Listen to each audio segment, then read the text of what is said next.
મિત્રો, એક ગરીબ ભક્ત હતો.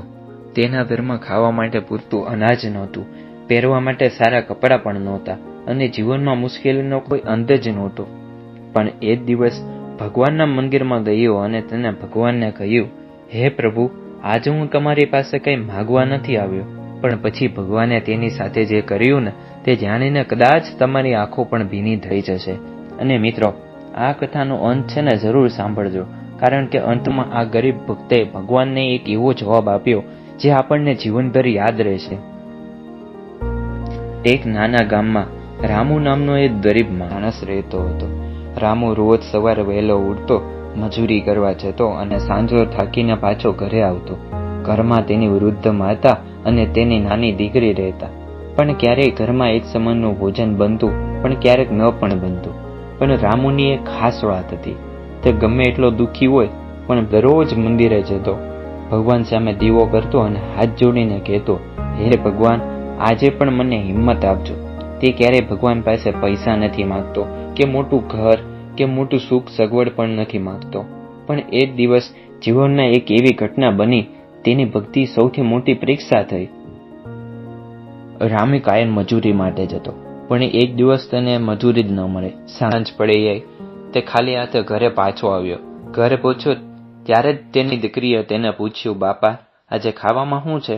રામુ પાસે છે ને મિત્રો કોઈ જવાબ નહોતો. તેણે દીકરીના માથા ઉપર હાથ ફેરવ્યો અને કહ્યું, બેટા, આ ભગવાન આપણને આજે જરૂર રસ્તો બતાવશે. પણ અંદરથી રામુ છે ને ખૂબ જ તૂટી ગયો હતો.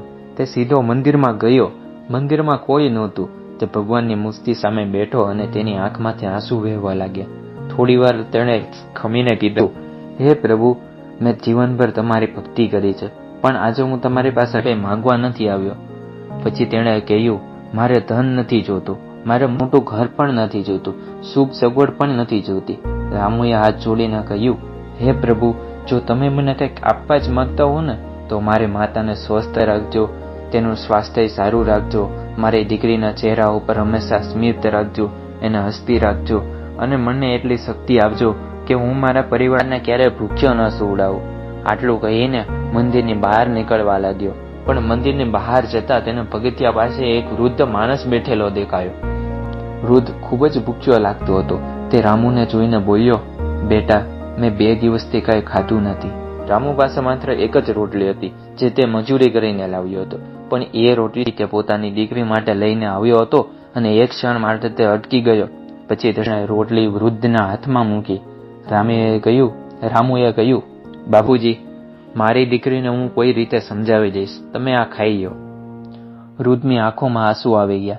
તેણે રામુને પૂછ્યું, બેટા, તું પોતે ભૂખ્યો છે, છતાં તું તારી છેલ્લી રોટલી મને કેમ આપી દીધી? રામુ હળમું સ્મિત કરીને બોલ્યો, કારણ કે હું ભગવાન પાસે કંઈ માગવા નથી આવ્યો. હું તો ભગવાનને મને જે આપ્યું છે, મતલબ કોઈને ભલું કરી શકું, એટલી મને શક્તિ માગવા ગયો હતો. આ સાંભળીને વૃદ્ધે રામુના માથા ઉપર હાથ મૂક્યો અને કહ્યું, બેટા, આજે તું ભગવાન પાસે તે કંઈ માગ્યું નહીં, પરંતુ ભગવાનને તારી ભક્તિનો સાચો અર્થ સમજાવી દીધો. રામુ ઘરે પાછો આવ્યો. ઘરે પહોંચતા જ તેણે જોયું કે દરવાજા પાસે ગામના કેટલા લોકો ઊભા હતા. તેઓ બોલ્યા, રામુ, અમને ખબર પડી કે તારા ઘરમાં ખાવાનું નથી. અમે તારા માટે થોડું અનાજ અને જરૂરી વસ્તુ લાવ્યા છીએ. રામુની આંખમાંથી આંસુ વહેવા લાગ્યા. રામુએ ભગવાન સામે ઊભો રહ્યો અને ધીમેથી બોલ્યો, હે પ્રભુ, મેં તો કહ્યું હતું કે મારે કાંઈ નથી જોયું, પણ તમે મને સમજાવી દીધું કે સાચી ભક્તિ માગવાનું નહીં, વેચવાનું હોય છે. મિત્રો, ભગવાન હંમેશા આપણને સોનું સંપત્તિ આપીને મદદ કરે એવું જરૂરી નથી. ક્યારેક ભગવાન આપણને સારો માણસ બનાવે છે, ક્યારેક મુશ્કેલીમાં હિંમત આપે છે અને ક્યારેક આપણા દ્વારા કોઈ બીજાને મદદ કરાવે છે. યાદ રાખજો, જે માણસ પોતાના દુઃખમાં પણ બીજાને દુઃખને સમજે છે, તેના જીવનમાં ભગવાન કોઈને કોઈ રૂપે જ આવે જ છે. અને જો આ કથા તમને હૃદયસ્પર્શક લાગ્યો હોય તો વિડીયોને લાઇક કરીને કોમેન્ટમાં જય શ્રી કૃષ્ણ લખવાનું ભૂલતા નહીં. અને આવી જ રહસ્યમય અને રસપ્રદ માહિતી માટે ચેનલને સબસ્ક્રાઈબ કરવાનું ભૂલતા નહીં. જય શ્રી કૃષ્ણ. તથ્ય ચેનલથી આપને જય સ્વામિનારાયણ.